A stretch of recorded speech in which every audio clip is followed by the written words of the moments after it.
The good news is that police are making progress in fighting cash and transit heists. But there is one area that still requires a bit more dedication and focus. Over 1.6 million crimes against individuals were reported during 2017-2018. That's a 5% increase from the previous year. This crime expert says street robberies affects thousands of South Africans daily, and yet there is no unit dedicated to this.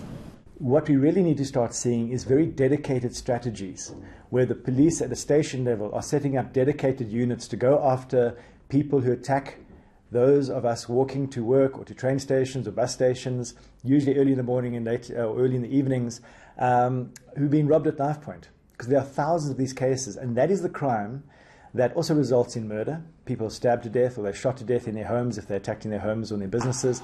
And it also drives fear in South Africa. According to the Victims of Crime survey, 34% of South Africans feel like police don't respond in time. And housebreaking is the most reported crime. Town, for example, the CBD, we see more and more crime, and now it's become a norm. It's become something normal because just now I come from pre-terminus and I almost got marked there. Even if police do their level best to make it better, but the sentencing is too lenient. And at times it's mostly in favor of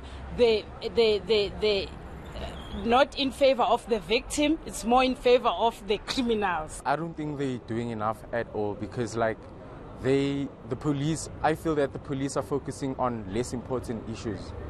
Like they're out here chasing people that are smoking weed and all of that when there are actually serious crimes that are happening out there.